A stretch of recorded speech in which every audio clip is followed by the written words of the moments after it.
हरिः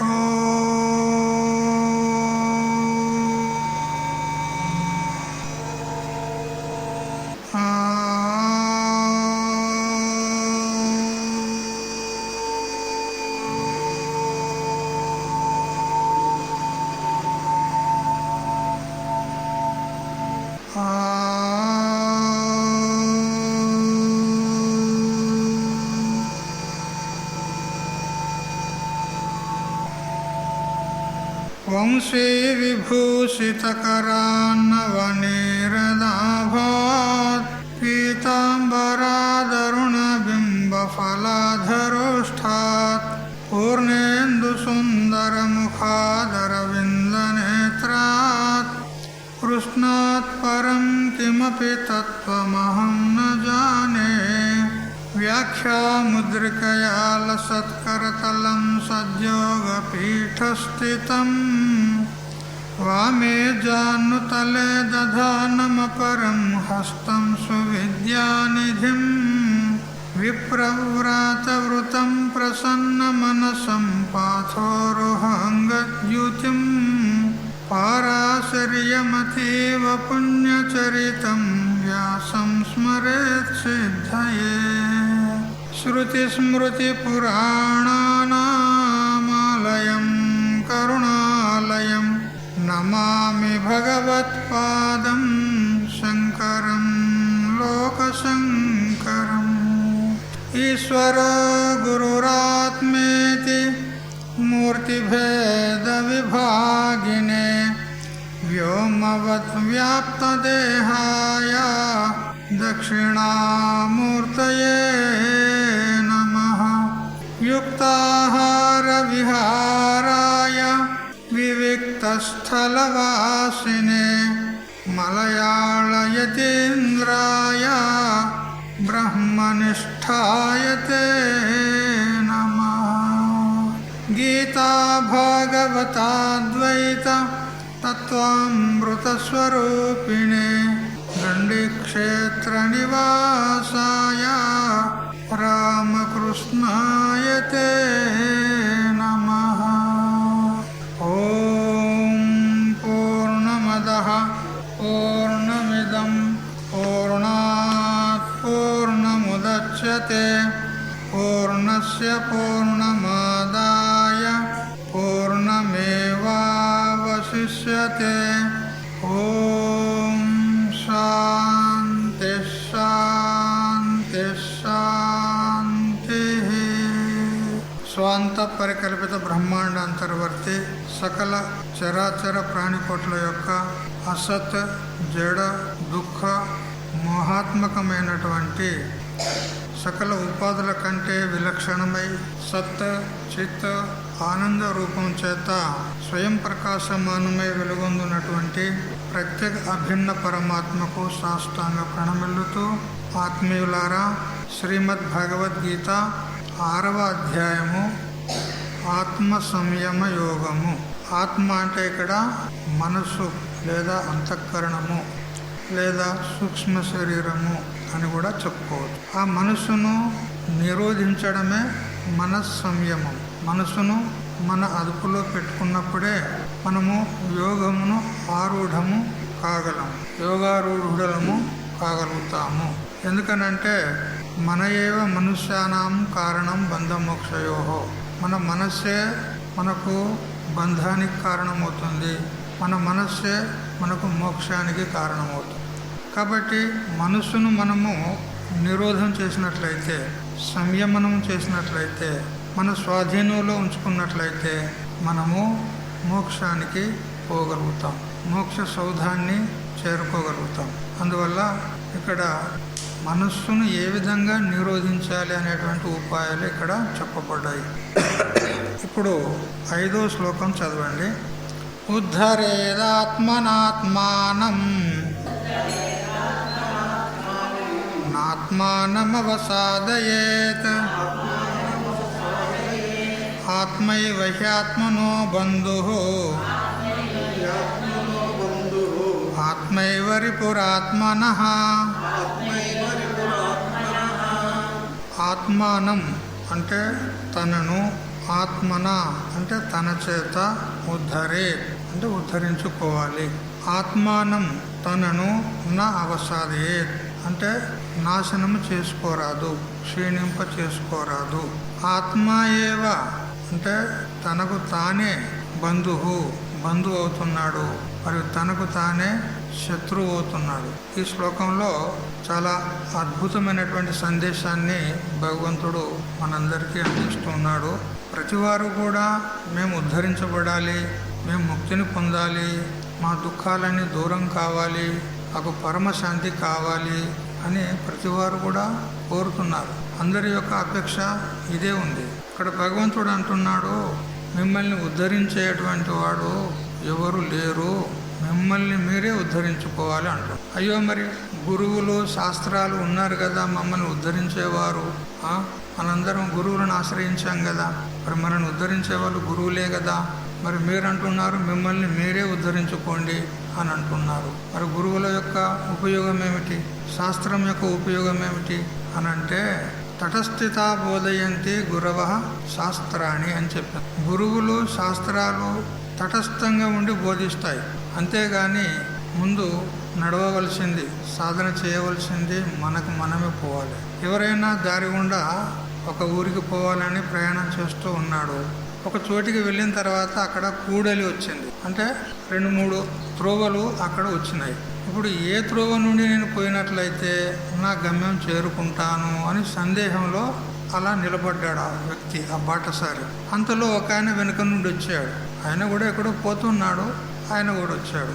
వచ్చినాక ఈ నిలబడ్డ బాటసారిని చూసి, అయ్యా ఎందుకు నిలబడ్డావు అని అంటే అతడు అంటాడు, అయ్యా నేను ఫలానా గ్రామానికి పోవాలి, నాకు ఈ బాటలు 2-3 ఉన్నాయి, అందులో ఏ బాటను అనుసరించిపోయినట్లయితే నా గమ్యాన్ని చేరుకోగలనో నాకు తెలియడం లేదు, సందేహం కలిగి నేను ఇక్కడ నిలబడ్డాను అంట. అప్పుడు అతడు అన్నాడు, ఇగో ఈ బాటను అనుసరించి వెళ్ళిపో, నీ గ్రామానికి చేరుతావు అని బాటను చూయించాడు. బాటను చూయించినటువంటి వ్యక్తి అతనితో పాటు కూడా అతని గ్రామానికి వెళ్తాడా? ఈయన ఈ గమ్యం వేరే ఉన్నది, ఇతడు తన వైపుకు వెళ్ళిపోతాడు, అతడు అతని వైపుకి వెళ్ళిపోతాడు. అంతేగాని చూయించినటువంటి వ్యక్తి తనతో పాటు నడుచుకుంటూ గ్రామం దగ్గరికి వెళ్తాడా? మరి ఏం చేశాడు ఇతడు? కేవలం మార్గదర్శనం చేశాడు, అయ్యా నువ్వు ఈ బాటను అనుసరించి వెళ్ళు, అంతేగాని అతడు మనతో రాడు. అట్లా గురువులు శాస్త్రాలు కూడా అంతే, మనకు మార్గదర్శనం చేస్తారు, నాయన నువ్వు ఈ విధంగా సాధన చెయ్యి నీ కళ్యాణం అవుతుంది అని మార్గదర్శనం చేసే వాళ్ళే కానీ వాళ్ళు మనల్ని ఉద్ధరించే వాళ్ళు కాదు. మోసంలో పడకుండా మీరు మా గురుదేవుడు నెత్తి మీద చేయి పెట్టంగానే మా కళ్యాణం అయిపోతుంది అని మోసపడకుండా. చాలా మందికి భ్రాంతి అయింది, మా గురుదేవుడు ఉన్నాడు అన్నీ చూసుకుంటాడు అంతే, ఆయన నమ్ముకున్నాం మేము అంతే. నమ్ముకోవడం తప్పు కాదు, మంచిదే, గురువు పట్ల శ్రద్ధ ఉండడం మంచిదే, ఎందుకంటే శ్రద్ధావాన్ లభతే జ్ఞానం. కానీ అతడే నన్ను మోక్షానికి తీసుకెళ్తాడు ఏలు పట్టుకొని అని మాత్రం నమ్మకండి. జ్ఞానం కలిగేది ఆయనకా నీకా? నీకే కదా. మరి ఎక్కడ కలుగుతుంది నీ జ్ఞానం? ఎక్కడ కలుగుతుంది? నీ అంతఃకరణలో, నీ మనసులో కదా. మరి నీ మనసు శుద్ధిపడి స్వచ్ఛంగా నిర్మలంగా ఉంటేనే కదా ఆ జ్ఞానం కలుగుతుంది. మరి ఇప్పుడు సాధన చేయవలసింది నువ్వా ఆయన భోజనం చేస్తే నీ కడుపు నిండుతుందా? నిండదు కదా, నువ్వే తినాలనా లేదా? అంతే. అందుకని ఒకరి మీద ఆధారపడకండి మీరు. మా గురుదేవుడు మమ్మల్ని ఉద్ధరిస్తాడంటే దాని తాత్పర్యం మీద మీకు మార్గదర్శనం చేస్తాడు. అయినా మీరు పోతున్న మార్గం అది సరి అయింది కాదు, ఈ మార్గాన్ని అనుసరించి వెళ్ళండి, మీ కళ్యాణం అవుతుంది, సాధన చేసుకోండి అని చెప్పేవాడే కానీ మోక్షాన్ని ఇచ్చేవాడు మాత్రం కాదు. ఎందుకంటే మోక్షం ఒకరు ఇచ్చేది కానే కాదు అది కదా. ఏం బజార్లో మార్కెట్లో దొరికే పాలకూర కట్టనా మోక్షం అనేది? అట్లా పోయి పాలకూర కట్ట 10 రూపాయలు 5 రూపాయలు ఇస్తే వాడు ఇస్తాడు. మనం అట్లా మోక్షాన్ని కూడా కొనుక్కోవచ్చా? అట్లా కొనుక్కునేదంటే ఎంతోమంది ధనవంతులు ఉన్నారు, కోటీశ్వరులు ఉన్నారు. 1 కోటి రూపాయలు అంటే కూడా ఇచ్చి కొనుక్కోవడానికి తయారున్నారు. మరి ఎంతోమంది ముక్తులు అవుతుండ్రు కదా ఇప్పటి వరకు. మరి ఎందుకు వచ్చి మహాత్ముల దగ్గర పడి ఉంటున్నారు చెప్పండి? అది కొనుక్కుంటే వచ్చేది కాదు. మరి ఏమిటి అది? ఎక్కడో లేదు, అది బయట నుంచి కూడా వచ్చేది కాదు అది మోక్షం అనేది. మనల్ని మనమే ఉద్ధరించుకోవాలి. కాబట్టి ఇక్కడ ఉద్ధరేది ఆత్మ, నిన్ను నీవే ఉద్ధరించుకో అంటున్నాడు ఇక్కడ. ఇలా నిన్ను ఉద్ధరించటోళ్ళు ఎవరు లేరు. బాహ్య ప్రపంచంలోనంటే ఎవరైనా ఒక ఊబిలో దిగబడ్డాడు అనుకోండి, ఊబి అంటే తెలుసు కదా, అలా అలా దిగినామంటే ఇంత లోపలికే కానీ బయటకు రాలేరు. దానికి ఏమంటారు ఇక్కడ మీరు ఊబి అంటారు కదా. ఎంత ప్రయత్నం చేసినా కదులుతూ ఉంటే ఇంత లోపలికే పోతారు కానీ బయటకు రారు. అటువంటి వాడిని ఎవరైనా దయామయుడు దారి గుండా పోయేవాడు అయ్యయ్యో అలా మునిగిపోయావా అని దయచేత బయటకు తీస్తాడు. బాహ్య ప్రపంచంలో అంటే ఎవడైనా మునిగిపోతున్నావా అని వేరేవాడు బయటకు తీస్తాడు. కానీ ఇక్కడ అట్లా కాదు. ఆధ్యాత్మిక క్షేత్రంలో వానికి వాడే ఉద్ధరించుకోవాలి అంతే. మరి ఇక్కడ ఉద్ధరించుకోవడానికి సాధన ఏమిటి? తనను తాను ఉద్ధరించుకోవాలి కదా. ఉద్ధరించుకోవడానికి సాధన ఏంటి అని అంటే నిమిత్త కారణాలు బయట ఉన్నాయి. గురువు, శాస్త్రాలు మొదలైనటువంటి ఇవన్నీ నిమిత్త కారణాలు. కానీ ఉపాదాన కారణం మన అంతఃకరణం, మన హృదయం కదా. దాన్ని శుద్ధం చేసుకోవాలి. ఏదైనా ఒక కార్యం కావాలంటే దానికి అనేక కారణాలు ఉంటాయి. ఇప్పుడు ఒక కుండ తయారు కావాలంటే ఏమేమి కారణాలు కావాలో చెప్పండి. మట్టి ఇది ప్రధానమైంది కదా, దానికి ఉపాదాన కారణం అంటారు. మరి కులాలుడు అంటే కుమ్మరివాడు, మరి చక్రము, మరి దండ, పొడుగాటి కర్ర కదా. ఇంకా అనేకమైనటువంటి కారణాలు కావాలి అక్కడ. అయితే కుమ్మరివాడు, ఆ చక్రము, ఆ దండ, ఆ కర్ర ఇవన్నీ ఆ కుండతో సంబద్ధపడి ఉండవు. కుండ కంటే భిన్నంగా ఉండి కుండను తయారు చేసి పక్కకుంటాయి అంతే. కానీ ఆ కుండలోనే ఉన్నటువంటిది మట్టి, అది ఉపాదాన కారణం. అట్లా మనకు అహం బ్రహ్మాస్మి అనేటువంటి జ్ఞానం కలిగినప్పుడే మనకు మోక్షం. ఏమని జ్ఞానం? ఎటువంటి జ్ఞానం? అలా అహం బ్రహ్మాస్మి. అహం అంటే నేను, బ్రహ్మ అంటే బ్రహ్మనై, అస్మి అంటే ఉన్నాను, నేనే బ్రహ్మనై ఉన్నాను. ఇటువంటి జ్ఞానం కలగాలి. ఆ జ్ఞానం చేతనే మనకు మోక్షం కలుగుతుంది. ఇంకా వేరే ఎన్ని జ్ఞానాలు ఉన్నా కానీ, లౌకిక జ్ఞానాలు ఎన్నో ఉన్నాయి పొట్ట కోసం కదా. అన్య విద్యా పరిజ్ఞానం అవశ్యం నశ్వరం భవేత్, బ్రహ్మ విద్యా పరిజ్ఞానం బ్రహ్మ ప్రాప్తికరం రుణం అని చెప్పి అనేక విద్యలు ఉన్నాయి. అవన్నీ కేవలం పొట్ట కోసం పనికొస్తాయి, జీవన నిర్వహణ కోసం పనికొస్తాయి, కానీ మోక్షానికి పనికిరావు. మరి మోక్షానికి పనికొచ్చే విద్య, జ్ఞానం ఏది అంటే జ్ఞానము, ఆత్మజ్ఞానం, బ్రహ్మజ్ఞానం. అదనమాట. అది మనము స్వతహాగా కలుగజేసుకోవాలి, స్వతహాగానే పొందాలి. ఎందుకంటే ఆ జ్ఞానం ఎక్కడో కలిగేది కాదు, మన అంతఃకరణంలోనే, మన హృదయంలోనే కలిగేది ఉంది. కాబట్టి ఆ జ్ఞానాన్ని మనం పొందాలి అంటే స్వయంగా మనమే ప్రయత్నం చేసుకోవాలి, సాధన చేయాలి. మొట్టమొదలు మన మనసును శుద్ధంగా ఉంచుకోవాలి, నిర్మలంగా ఉంచుకోవాలి. అంటే ఏమిటి అంటే మన మనసులో రాగము, ద్వేషం, కామము, క్రోధము, లోభము, మోహము, మదము, మాత్సర్యము, ఈర్ష్య, ద్వేషము ఇవన్నీ ఉంటాయా లేదా? మీ కొడుకే ఏదైనా చెడు పని చేస్తే ఏం చేస్తావు? దెబ్బ కొడతావా? నిజంగా కోపగిస్తావు కదా. ఈ కోపం అనేది ఎక్కడి నుంచి వచ్చింది? ఇది నీకు బయట నుంచి వచ్చిందా, నీలో నుంచి వచ్చింది? ఇప్పుడు కోపం ఎక్కడుంది? నీలోనే ఉంది కదా. అట్లా మరి ఒకరు ప్రియమైనటువంటి వారు ఉన్నారని వారి మీద నీకు ప్రీతి కలుగుతుంది కదా. ఎవరైనా నీకు అనుకూలం లేని వారు కనపడ్డాను అనుకో, అప్పుడు వారి పట్ల ద్వేషం కలుగుతుంది కదా. ఎవరైనా ఔన్నత్యాన్ని పొందుతున్నారు, ప్రగతిని పొందుతున్నారు అన్నప్పుడు నీకేమనిపిస్తుంది? ఏమనిపిస్తుంది? వాళ్ళు బాగా అభివృద్ధి అవుతున్నారు, కోటీశ్వరులు అవుతుండ్రు, నువ్వు అట్లే ఉన్నావు. మరి వాళ్ళంతగా కోటీశ్వరులు అవుతుండ్రే, మరి నేను ఇక్కడే ఉంటే కదా అని వాళ్ళ పట్ల నీకేమన్నా అనిపిస్తుందా లేదా? మంచిదాని వేరు. వాళ్ళు ఏమనుకోకపోతే మంచిదానివి, ఏమన్నా అనుకున్నావు అనుకో మంచిదానివి కాదు కదా. ఒక సినిమా పాట ఉండే, మీకు గుర్తుందా? పక్కా ఇంటివాడు పట్టా ఉంటే, అంతే కదా. పక్కా ఇంటివాడు పచ్చాగుంటే నా కొల్లు అంటారా సామి. పిల్లగానికి ఎరికే బహుశా, ఇంకా తెలియదు కదా. కాబట్టి దీనికి ఏమంటారంటే అసూయ, ఇతరుల పట్ల ద్వేషబుద్ధి, ఈర్ష్య బుద్ధి, అసూయ బుద్ధి అది ఉండరాదు. అది ఎక్కడ ఉంది అని అంటే మనలోనే ఉంది. కాబట్టి ఇటువంటి ఈ దుర్గుణాలు ఏవైతే ఉన్నాయో వీటన్నిటిని తొలగదీసుకొని మరియు చక్కటి మంచి దయ కదా, కరుణ మరియు సౌమ్యమైనటువంటి మనస్సు కలిగి ఉంటే ఆ మనసు శుద్ధంగా ఉంటుంది. ఆ శుద్ధమైనటువంటి మనసులో మనకు భగవత్ సాక్షాత్కారం అవుతుంది. అద్దం నిర్మలంగా ఉంటేనే కదా మనకు ముఖం కనపడుతుంది. శుద్ధంగా ఉండాలి. దాని మీద అంతా దుమ్ము పట్టింది అనుకో ముఖం కనపడదు. అట్లా మన అంతఃకరణం కూడా, మన హృదయం కూడా శుద్ధంగా ఉంచుకోవాలి. అద్దం లాంటిది మన అంతఃకరణం కూడా. కాబట్టి శుద్ధంగా ఉంచుకున్నట్లయితే ఆత్మ సాక్షాత్కారం అవుతుంది. కేవలం శుద్ధంగా ఉంచుకోవడమే కాదు, అంతటితో సరిపోదు, సాధన చేయాలి. ఏం చేయాలి అంటే సద్గురు సత్శాస్త్రాన్ని ఆశ్రయించి వారి యందు శ్రద్ధ పెట్టి కదా, అకుంఠితమైనటువంటి శ్రద్ధ ఉండాలి వారి యందు. శ్రద్ధ ఉంటేనే జ్ఞానం కలుగుతుంది, శ్రద్ధ లేకపోతే జ్ఞానం కలగదు. మరి గురువు యందు శాస్త్రం నందు, ఏ శాస్త్రము? వేదాంత శాస్త్రం. దాని యందు శ్రద్ధ ఉండాలి. ఏ విధంగా ఇప్పుడు అయ్యగారులు సెలూన్కి పోతారు. సెలూన్ అంటే అక్కడికి పోతారు. పోయినప్పుడు ఆ మంగలివాడు ఇప్పుడు అందులో వెంట్రుకల లోపల తెల్ల ఎంటికలు ఏవైతే ఉన్నాయో వాటిని మాత్రమే కత్తిరించి నల్ల ఎంటికలను అట్లే ఉంచుతాడా? చెప్పండి. వానికి రెండు సమానమే. తెల్ల ఎంటికలు ఉండని, నల్ల ఎంటికలు ఉండని, రెండు సమానమే. కత్తి పెట్టిండంటే స్వాహ అంతే కదా. అయితే వాడు కత్తి ఆడిస్తూ ఉంటాడు, ఇట్లా ఇట్లా ఇట్లా ఆడిస్తూ ఉంటాడు వాడు కదా.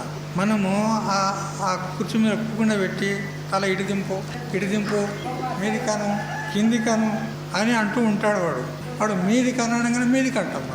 మరి మీది కన్నప్పుడు వాని బుద్ధిలో ఏదన్నా దుర్గుణం వచ్చి ఆ చేతుల్లో అయితే కత్తి ఉంది కదా, వాడు ఇట్లా అన్నప్పుడు ఇట్లా అంటే ఒడిసేపాయే కదా కదా. కానీ అట్లా చెయ్యడు, ఎందుకంటే వాని మీద శ్రద్ధ ఉంది. మనకు శ్రద్ధ ఉంది కదా, వాడు అట్లా చెయ్యడు అనే శ్రద్ధ గట్టిగా ఉంది కాబట్టి ఆడ కుర్చీలో కూకుంటాను. వాడు అట్లా చేస్తాడనే ఒక సంశయం ఉన్నదనుకో, పోతాడా? గడప కూడా దొక్కడు వాడు కదా. చూడుగా మంగళవాని మీద ఎంత గట్టి శ్రద్ధ ఉన్నదంటే మరి గురువుల మీద ఉండొద్దా? ఉండాలన్నా లేదా? వాడైతే ఉన్నదాన్ని తీసేస్తాడు కదా, నున్నగా చేస్తాడు వాడు కదా. మనకు ఆత్మజ్ఞానాన్ని ప్రసాదిస్తాడు గురుదేవుడు. మరి అటువంటి వాళ్ళ మీద శ్రద్ధ ఉండాలన్నా లేదా? ఉండాలి. అందువల్ల శ్రద్ధ ఉండాలి. శ్రద్ధ పెట్టి మనం గురువుల ద్వారా ఏం చేయాలి అంటే వేదాంత వాక్యాలను మనం వినాలి వాళ్ళ ద్వారా కదా. మీరు వింటున్నారు కదా, ఇప్పుడు భగవద్గీత వింటున్నారు మీరు చక్కగా శ్రద్ధతోని కదా. అట్లా శ్రవణం చేయాలి, వేదాంత వాక్యాలను శ్రవణం చేయాలి. శ్రవణం చేసిన తర్వాత ఏకాంతంగా ఉండి మళ్ళా ఏవేవి చెప్పిండో గురుదేవుడు అవన్నీ స్మరించుకుంటూ మళ్ళీ వాటిని రిపీట్ చేసుకోవాలి, మళ్ళీ మననం చేయాలి. ఏమేమి చెప్పాడు, ఏ విషయాలు చెప్పాడు, మన ఆత్మ విషయంలో ఏ విధంగా చెప్పాడు, అవన్నీ మళ్ళీ గుర్తు చేసుకుంటూ స్మరించుకుంటూ మళ్ళీ మననం చేయాలి. ఆ తర్వాత దాని యొక్క సారం, ఇప్పుడు 1 గంట 2 గంటలో మీరు సత్సంగం చేశారు. చేసిన తర్వాత మొత్తం ఈ గంట లోపల ఆ గురుదేవుడు మనకు ఏ విషయాన్ని చెప్పాడు టోటల్గా, ఎసెన్స్ అంటారు కదా, సారం, అది మనం గుర్తుపట్టాలి. గుర్తుపట్టి అది పక్కా నిశ్చయం చేసుకొని హృదయంలో పెట్టుకోవాలి. అది మళ్ళీ జీవితంలో ఎప్పుడు కూడా మర్చిపోకూడదు అన్నమాట. ఈ ప్రకారంగా గురుదేవుల ద్వారా ఆ వేదాంత శాస్త్రాన్ని ఎదురుగా పెట్టుకొని ఆ శాస్త్రం ఏ విధంగా చెప్తుందో ఆ విధంగా గురుదేవుడు మనకు బోధిస్తూ ఉంటాడు. దాన్ని మనము చక్కగా శ్రవణము మననము నిధిధ్యాసనం చేసి గట్టిగా నిశ్చయం చేసుకోవాలి. అక్కడ ప్రసంగం వచ్చింది ఏమనంటే, నాయన నీవే ఆత్మ ఉన్నావు, నీవే బ్రహ్మ ఉన్నావు, ఆ బ్రహ్మమే నీవున్నావు అని ఈ విధంగా చెప్తూ ఉన్నాడు. తత్వమసి మహావాక్యాలు ఇవే చెప్తూ ఉంటాయి. అన్నప్పుడు నేను ఎట్లా ఆత్మనైతా, నేను ఎట్లా బ్రహ్మమైతా అని మనం ప్రశ్న చేయాలి గురుదేవుని. నేను ఎట్లా అవుతా? మీరు అంటున్నారు నువ్వే బ్రహ్మవు, నువ్వే దేవుని అని అంటే నేను ఎట్లా దేవుని అవుతా? నేనైతే మనిషిని ఉన్నా, దేవుణ్ణి ఎట్లయితా? అప్పుడు నేను దేవుణ్ణి అయితే ఇంకా వానికి పూజ చేసేదేమున్నది కదా అని ఇట్లా ప్రశ్నించాలి. ప్రశ్నించినప్పుడు గురుదేవుడు వాటికి సమాధానం చెప్తూ ఉంటాడు కదా. భగవంతుని యొక్క లక్షణాలు మనకు శాస్త్రం లోపల చెప్పినవి ఉన్నది. సత్తు చిత్తు ఆనంద రూపం పరబ్రహ్మ. పరబ్రహ్మ ఎటువంటి వాడు? సత్తు చిత్తు ఆనంద రూపుడు. నువ్వు కూడా సత్తు చిత్తు ఆనంద రూపుడు ఉన్నావు అని గురుదేవుడు మనకు చెప్తూ ఉన్నాడు. ఎట్లా? భగవంతుడు ఉంటే ఉండని, ఆయనతో నాకేం, కానీ నేను ఎట్లా సచ్చిదానంద రూపం అవుతాను అని ప్రశ్నించుకోవాలి. ఇప్పుడు మనం ఉన్నాం కదా, మనల్ని కూడా భగవంతునితో సదృశ్యం చెప్పి నువ్వు కూడా సచ్చిదానంద రూపుడు అని శాస్త్రం చెప్తుంది, గురువులు చెప్తున్నారు. ఎట్లా నేను సద్రూపుణ్ణి అనేది విచారం చేసినట్లయితే చూడండి, సత్ అంటే ఏంది, దాని లక్షణం మొదలు తెలుసుకోవాలి. సత్ అంటే ఉనికి, అస్తిత్వం, ఎగ్జిస్టెన్స్ కదా, అంటే ఉండుట అని అర్థం. ఇప్పుడు ప్రతివాడు కూడా నేను ఉన్నాను అంటాడా, నేను లేను అంటాడా? ఉన్నాను అంటాడు కదా. ఆ ఉండుట అనేది ఏదైతే ఉందో అదే సత్తు కదా. అయితే ఆ సత్తు ఏదైతే ఉందో ఏదో ఈ శరీరం ఉన్నంత వరకు ఉండి ఆ తర్వాత లేకుండా పోయేది కాదు. ఇప్పుడు నేను ఉన్నాను అంటున్నావు నువ్వు. ఈ నేను ఉన్నాను అనేది ఎంతవరకు ఉంటావు అని అడిగితే ఏం చెప్తావు? శరీరం పోయే దగ్గర ఉంటా, ఆ తర్వాత అంటావు కదా.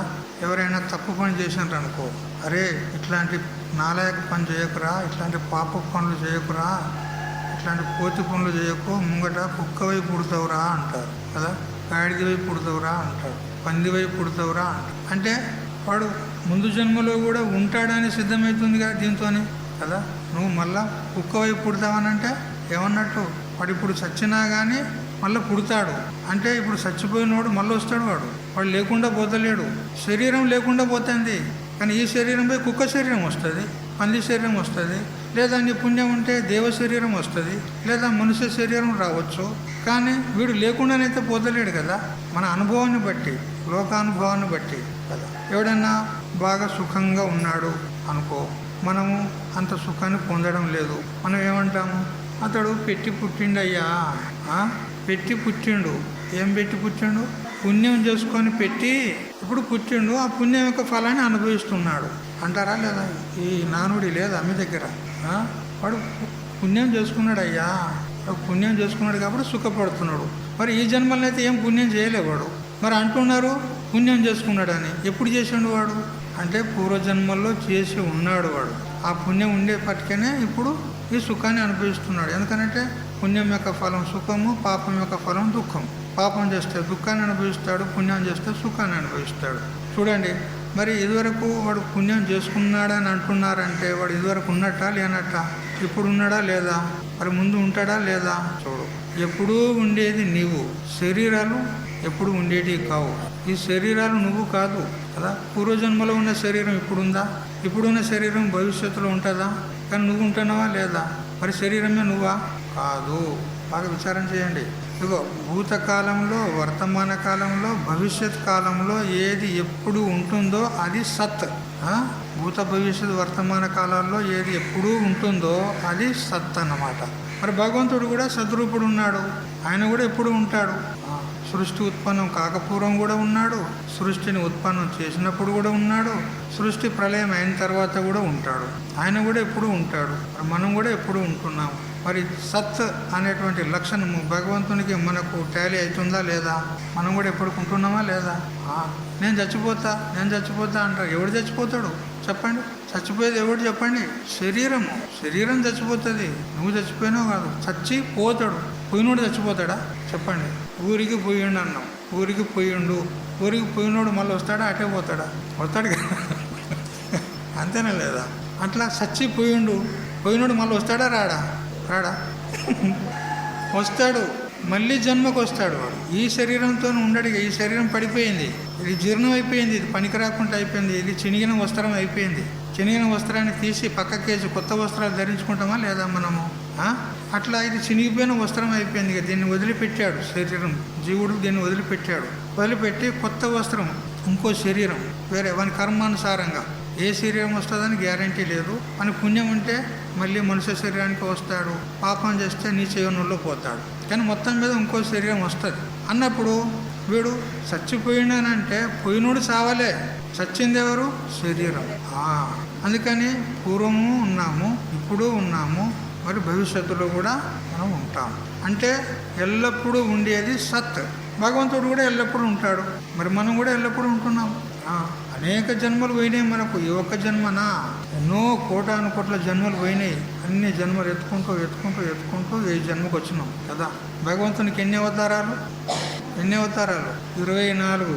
భాగవతానుసారంగా 24, ఇంకా వేరే పురాణాలనుసారంగా 10 దశావతారాలు అని చెప్తారు. పోనీ 24 అయినా పర్వాలేదు, కానీ మనకు కోటాను అవతారాలు ఉన్నాయి కదా. ఆయన గొప్పనా మనం గొప్పనా? ఎక్కువ అవతారాలు ఎవరికి ఉన్నాయి? మనకా ఆయనకా? మనకే ఉన్నాయి కదా, మరి మనమే గొప్ప, అంతే కదా. ఎందుకు? కాకేయి 1000 ఏళ్ళు బతుకుతుందంట, పామయ్యి ఎన్నో ఏళ్ళు బతుకుతుందంట, కోతి 300 ఏళ్ళు బతుకుతుందంట, ఏనుగు 500 ఏళ్ళు బతుకుతుంది కదా, ఒంటే 400 ఏళ్ళు బతుకుతుంది. ఎందుకు బతికి ఆ బతికేందుకు? ఆ శరీరంలో ఏదన్నా భగవంతుని తెలుసుకోవాలి, భజన చేయాలి, చింతన చేయాలనే అవకాశం ఉందా? ఆ జన్మల్లో ఉందా? కుక్కని తీసుకొచ్చి కుక్కుండా పెట్టుకున్నాడు, శ్రవణం చేయి, సత్సంగం చేయి అంటున్నాడు. దానికి తెలుస్తుంది ఏమన్నా? ఆ అవకాశం లేదు. అది కేవలం మనుషులకు మాత్రమే ఉంది. భగవంతుడు అనేక జన్మలు ఇచ్చి ఇచ్చి ఇచ్చి చివరికి మనం ప్రార్థన చేస్తే, అయ్యా ఏ పరమాత్మ నాకు ఒక మంచి జన్మనియ్యి, నీ చింతన చేసి నేను తెలుసుకునేటువంటి సౌభాగ్యాన్ని నాకు ప్రసాదించు అని మనం వేడుకుంటే ఈ మనుష్య జన్మ ఇచ్చాడు. మరి ఇప్పుడు ఈ జన్మ ఇడిచిపెట్టినామనుకో, దీన్ని వృథా చేసినామనుకో, దీన్ని దురుపయోగం చేసినామనుకో, అప్పుడు మళ్ళీ ఏ జన్మ లేదు. మళ్ళీ భగవంతుని తెలుసుకోవడానికి ఇంకో జన్మ అంటూ లేనే లేదు, మనుష్య జన్మ ఒకటి తప్ప. అందుకని దీన్ని జార విడుచుకోవద్దు. మనం ఈ మనుష్య జన్మ వచ్చింది కాబట్టి పరమాత్మను తెలుసుకొనే తీరాలి. దానికోసమైతే వచ్చింది ఈ శరీరం, వేరే పని కోసం రాలే. డబ్బులు సంపాదించేది, పిల్లలు కానిది, ఆస్తుల ఐశ్వర్య సంపాదించే కోసం రాలే మన శరీరం. పరమాత్మను తెలుసుకోవడానికే ప్రధానంగా వచ్చినటువంటి ఈ శరీరం. అందుకని ఈ శరీరం ఉన్నప్పుడే మనం పరమాత్మను తెలుసుకొని ధన్యులం కావాలి. ఒకవేళ దురుపయోగం చేసినాం అనుకో, అలా అక్కట ముందు వలనే బహుజన్మ సంభవము రామరామ. మళ్ళీ పూర్వంలాగా మళ్ళీ కుక్క నక్కలు పోవాల్సి వస్తుంది. మీకు ఇష్టమా? కుక్కలై పుడితే ఎట్లుంటుంది దాని బతుకు, గాడిదలై పుడితే ఎట్లుంటుంది దాని బతుకు? విచారం చేయరు ఒకసారి. ఒక పశువై పుట్టావనుకో, ఆవై పుట్టావనుకో, అది ఎంత పరాధీనమై ఉంటుంది దాని బతుకు కదా. అందుకని బాగా విచారించుకోండి.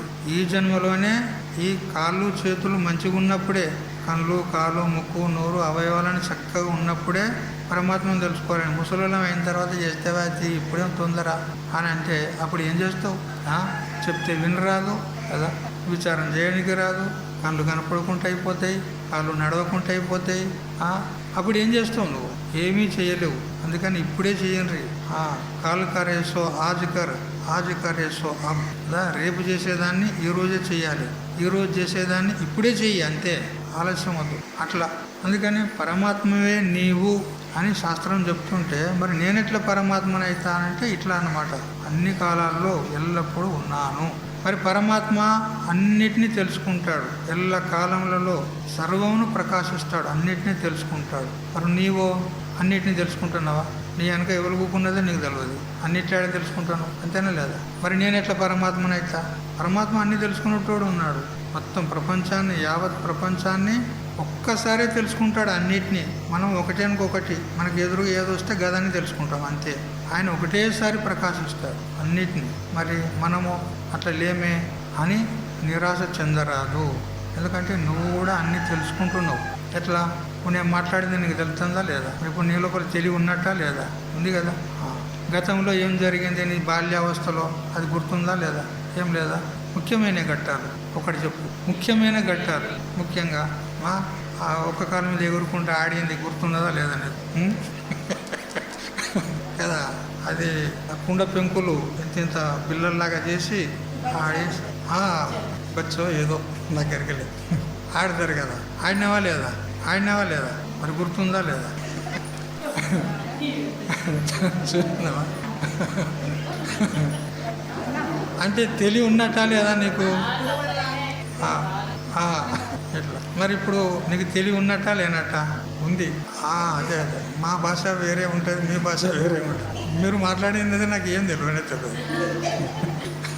ఇట్లా అంటే భూతకాలం యొక్క జ్ఞానం కూడా ఉంది, ఇప్పుడు వర్తమానం ఉన్నది, మరి భవిష్యత్తులో కూడా నువ్వు మళ్ళీ జన్మకు వస్తావు కాబట్టి అప్పుడు కూడా తెలివి ఉంటుంది. తెలివి లేకపోలేదు, ఎప్పుడూ ఉంటుంది. అందుకని భగవంతునికి ఏ విధంగా తెలివి ఉన్నదో, జ్ఞానం ఉన్నదో మనకు కూడా ఉంది. అయితే ఆయన ఒకేసారి అన్నిటిని ప్రకాశిస్తాడు, మనం అన్నిటిని ఒకేసారి ప్రకాశించలేము. ఎందుకు అని అంటే ఆయన ఉపాధి మాయ ఉంది, మనకు అవిద్య ఉంది.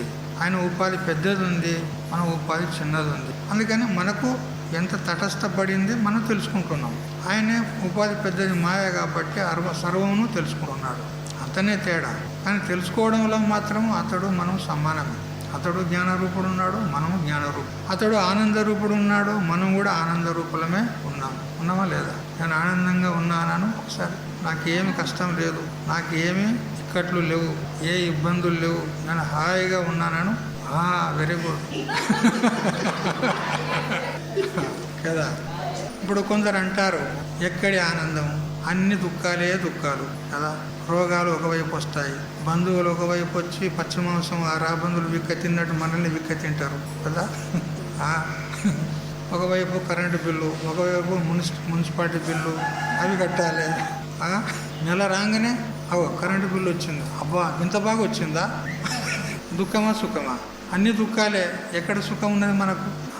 ఇట్లా దుఃఖంలో కూడా సుఖం ఉంది, దుఃఖంలో కూడా సుఖం ఉన్నది. భాగవతంలో ఒక చోట వస్తుంది. ఉద్ధవుడు ఒకసారి ఆ గొల్ల భామల దగ్గరికి పోతాడు, గోపికా స్త్రీల దగ్గరికి పోతాడు. ఒక చిట్టి తీసుకొని పోతాడు. అది శ్రీకృష్ణుడు రాసినటువంటి చిట్టి.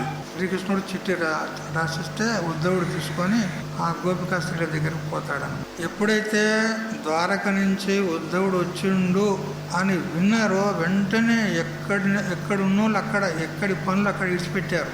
ఒకరు ఒడ్లు దంచుతున్నారు, ఒకరు పిండి విసురుతున్నారు, ఒకరు వంట చేస్తున్నారు, ఒకరు పాలు పిండుతున్నారు. ఎక్కడోళ్ళు అక్కడనే అన్ని పనులు అక్కడనే ఇడిచిపెట్టి ఉద్ధవుని దగ్గరికి పరుగున వచ్చేసారు. కృష్ణుని దగ్గర నుంచి వచ్చాడు అని తెలిసినంత మాత్రం చేత వచ్చి, ఉద్ధవ చెప్పు, మా కృష్ణుడు ఎట్లా ఉన్నాడు, ఎప్పుడు వస్తాడు, మాకు ఎప్పుడు దర్శనం ఇస్తాడు అని కుతూహలంతో తహతహతోని వాళ్ళు అడుగుతూ ఉన్నారు. అప్పుడు ఉద్ధవుడు అంటాడు, ఆయన రాడు అంట. రాడనేసరికి వాళ్ళకు గుండె లోపల గుండెత్తేసినట్టు అయిపోయింది. ఎందుకు రాడు?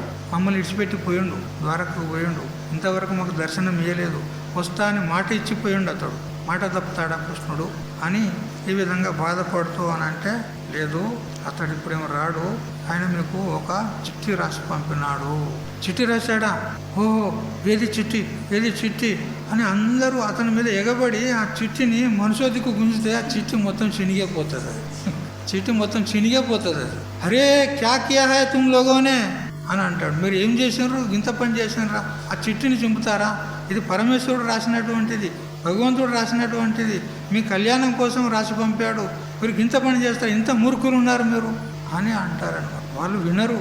ఆ చిట్టిని చింపుకొని ఒక్కొక్కరు ఒక పొద దగ్గరికి పోతారు. చెట్లు ఉంటాయి కదా, ఆ పొద దగ్గర పోయి దాన్ని ముద్దు పెట్టుకుంటారు, కళ్ళకద్దుకుంటారు, ఏడుస్తారు. నువ్వు ఎప్పుడు వస్తావు కృష్ణ, నా పేరు రాసినావా ఇక్కడ, నా పేరు ఏడున్నది అని. వాళ్ళకి చదువు రాదు, ఏం రాదు. ఏడున్నదని చూస్తే ఏడ కనపడుతుంది. ఆ ఉద్యోగం అడుగుతారు, నా పేరు ఎక్కడన్నా చెప్పు, చూపెట్టు అంటే చదువుకోని, మాకు చదువు వస్తే నీకెందుకు అడుగుతాం మేము, చెప్పు కదా. అంత చింపినాక నేనేం చెప్పాలని ఆయన ఉంటాడు కదా.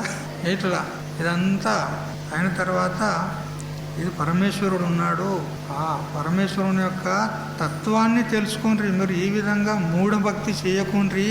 కేవలం ఒక శరీరమే కృష్ణుడు అనుకొని మీరు ఒక మూఢభక్తి చేస్తున్నారు. ఇది పరమేశ్వరుని యొక్క వాస్తవతత్వం కాదు. ఆయన సచ్చిదానంద రూపుడు ఉన్నాడు, నిర్గుణము నిరాకారమైనటువంటి నిరవయవ స్వరూపుడు ఉన్నాడు. అటువంటి పరమాత్మ తెలుసుకుంటే మీ కళ్యాణం అవుతుందే కానీ కేవలం కృష్ణుని ఒక ఆకారాన్ని చూసి మీరు మోహితులవుతున్నారు, మీరు భ్రమలో పడుతున్నారు. మీది అసలు భక్తే కాదు, ఇది ఒట్టి మిథ్యాభక్తి అంటాడు. అప్పుడు వాళ్ళు అంటారు, ఏమి మీ పరమాత్మకు ఆకారం లేదా, కాళ్ళు చేతులు ముక్కు నోరు ఏం లేదా? లేదు. మరి లేకపోతే మమ్మల్ని ఎట్లా చేతులతో తీసుకొని మమ్మల్ని ఆలింగనం చేసుకుంటాడు చెప్పు. అతని కళ్ళు లేకపోతే మమ్మల్ని ఎట్లా చూస్తాడు, మేము అతన్ని ఎట్లా చూడాలి? మరి అతనికి నోరే లేకపోతే మరి మేము ఎట్లా మాట్లాడాలి అతనితో? వాడేం భగవంతుడా? అది భగవంతుడు కాదు, అతడు మా కృష్ణుడే భగవంతుడు అంట. ఈ విధంగా చెప్పి చివరికి ఆ ఉద్ధవుని మొత్తం ఎంటికలన్నీ పీకి ఇడిచిపెడతారండి బాగా. మీకు భగవంతుడు నిరాకార స్వరూపుడా, మా కృష్ణుడే భగవంతుడు అని బాగా అది చేసి రాధా దగ్గరికి తీసుకెళ్తారు అతన్ని. రాధా ఉంది కదా, శ్రీకృష్ణుని యొక్క ప్రేమిక, రాధా దగ్గరికి తీసుకెళ్తారు. అప్పుడు ఉద్ధవుడు అంటాడు, ఆ రాధా ఎప్పటికీ ఆ కృష్ణుని జ్ఞాపకం చేసుకుంటూ ఒకసారి ఏడుస్తుంది, ఒకసారి నవ్వుతుంది, ఒకసారి ఆ ఉద్యానవనంలో పోయి చెట్టు వెతుకుతుంది, కృష్ణ ఎక్కడున్నావు దర్శనమియ్యని వెతుకుతుంది పిచ్చిదానిలాగా. నానా రకాలుగా చేస్తూ ఉంటే ఇప్పుడు ఉద్ధవుడు అంటాడు, ఎందుకు ఇట్లా దుఃఖపడతారు మీరు పిచ్చోళ్ళలాగా? పరమాత్మ ఎక్కడో లేడు, మీలోనే ఉన్నాడు పరమాత్మ. మిమ్మల్ని ప్రేరణ చేస్తున్నాడు, మీకు కళ్ళతో చూడడానికి ప్రేరణ చేసేది ఆ పరమాత్మనే, చేతులతో పని చేయడానికి ప్రేరేపించేది ఆ పరమాత్మనే, మరియు చెవులతో వినడానికి ప్రేరేపించేది ఆ పరమాత్మనే, శరీరంతో మనం ఏ పనులు చేసేది ఆ పరమాత్మ యొక్క సత్తలో చేస్తున్నాము. అతడు ఎక్కడో లేడు, మీలోనే ఉన్నాడు, స్వయంగా మీరే పరమాత్మ అని ఈ విధంగా చెప్తూ మీరు దుఃఖపడకండి అని అంటారు. దుఃఖపడొద్దా? ఎందుకు దుఃఖపడద్దు? మా కృష్ణుడు మాకు దర్శనం అయితలేడు కదా, మరి మేము దుఃఖపడేది లేదా అని అంటారు. విట్టి పిచ్చోళ్ళు మీరు, వెర్రి వాళ్ళు, ఇట్లా ఏడ్చుకుంటూ కూర్చుంటారు. ఏమి ఈ దుఃఖంలో ఏమైనా సుఖం ఉన్నదా? ఏడ్చుకుంటా కూకున్నారు, సుఖం ఉన్నదా అని అంటే అప్పుడు రాధాదేవి అంటది, నీకేమెరగా అంటది, దుఃఖంలోనే సుఖం ఉంది, నీకేం తెలుసు అంటది. ఎందుకనంటే ఆ కృష్ణుణ్ణి జ్ఞాపకం చేసుకుంటూ, అతన్ని స్మరించుకుంటూ, అతని గుణగాణాలన్నింటినీ కూడా వల్లించుకుంటూ, అతని యొక్క రూపాన్ని మేము మా మనసు లోపల స్మరించుకుంటూ అతని గురించి విలపిస్తూ ఉంటే మాకు ఆంతర్యంలోనే ఆ భగవంతుడు కనపడతాడు, మాకు సుఖం ఉన్నది అక్కడ అంటాడు. అంటే దుఃఖంలోనే సుఖం ఉంది. దుఃఖం లోపల సుఖాన్ని అనుభవించేవారు ఒక ఇద్దరు ప్రపంచం లోపల అని చెప్తుంది రాధాదేవి. ఎవరు? ఒకరు ప్రేమిక, దుఃఖంలో కూడా సుఖాన్ని అనుభవించేది ఒకరు ప్రేమిక, మరొకరు జన్మనిచ్చేటువంటి తల్లి. వీరిద్దరే దుఃఖంలో సుఖాన్ని అనుభవిస్తారు అన్న. ఎట్లా అంటే ఆ భగవంతుని స్మరించుకుంటూ, భగవంతుని గుణగాణాలను వల్లించుకుంటూ, ఆ భగవంతునిలో తల్లీనమయ్యి వాళ్ళు ఆ దుఃఖంలోనే ఆ దివ్యమైనటువంటి అనుభూతిని, ఆ ఆనందాన్ని అనుభవిస్తారు ప్రేమికులు భగవంతుని ప్రేమలో. ఇంకొకరు జన్మనిచ్చేటువంటి తల్లి కదా. ఇప్పుడు ఒక తల్లి శిశువుకు జన్మనిస్తూ ఉంది. జన్మనిచ్చేటప్పుడు దుఃఖమా సుఖమా? దుఃఖమే కదా. కానీ అందులో ఆనందం కూడా ఉంది ఆమెకు. ఓ, నేను తల్లిని కాబోతున్నాను, నేను ఒక బిడ్డకు జన్మనివ్వబోతున్నాను అనేటువంటి ఒక విలక్షణమైనటువంటి ఆనందం కూడా అనుభవిస్తూ ఉంటుంది ఆమె, ఆ తల్లి కదా. ఇప్పుడు దుఃఖాన్ని అనుభవిస్తూ కూడా సుఖాన్ని కూడా అనుభవిస్తుంది ఆమె. అందుకని దుఃఖంలో కూడా సుఖం ఉంది. ఇప్పుడు ఎవరైనా ఇంట్లో ఎవరైనా తీరిపోయినారు అనుకోండి, తీరిపోయినప్పుడు అందరూ ఏడుస్తూ ఉంటారు కదా. అందరు ఏడుస్తారా? కొందరే ఏడుస్తారు కదా. ఒక్కొక్కరు బండరాయి ఉంటుంది గుండె, వాడి కంటికి నీళ్ళు కూడా రావు అంటే కదా. చూసిన వాళ్ళు అనుకుంటారు, ఏ మనిషి అబ్బాయినే కంటికి నీళ్ళే వస్తలేవు అని అనుకుంటారు. ఇక కొందరైతే ఇక చెప్పకు, ఇక ఏడ్చేదే ఏడుస్తారు. అబ్బా, ఊరుకుంచినా కూడా మళ్ళీ ఇంకెక్కువ ఏడుస్తారు. వాళ్ళు ఎదురు చూస్తారు, ఎవరు నన్ను ఊరుకుంచలేరు కదా కదా, నన్ను ఊరుకుంచలేరు కదా అని ఎదురు చూస్తారు. వాళ్ళు ఎవరన్నా దగ్గర పోయాను ఇంకెక్క ఏడుస్తారు. ఇక ఓమ్మో అని ఏడుస్తారు ఉంటారు కదా. ఇట్లా ఏడ్చి చివరికి స్మృతి తప్పిపోతారు వాళ్ళు కదా. స్మృతి తప్పిపోయి ఏడుపు బంద్ అవుతుంది. ఇక మొత్తం ఏడు బంద్ అయ్యి ఇక అట్లే ఉండిపోతారు. ఇక మందలిస్తే కూడా చప్పుడు, ఛాయ్ తాగుతావా? కొంచెం మంచినీళ్ళని తాగే, నోరంతా ఎండకపోతుంది.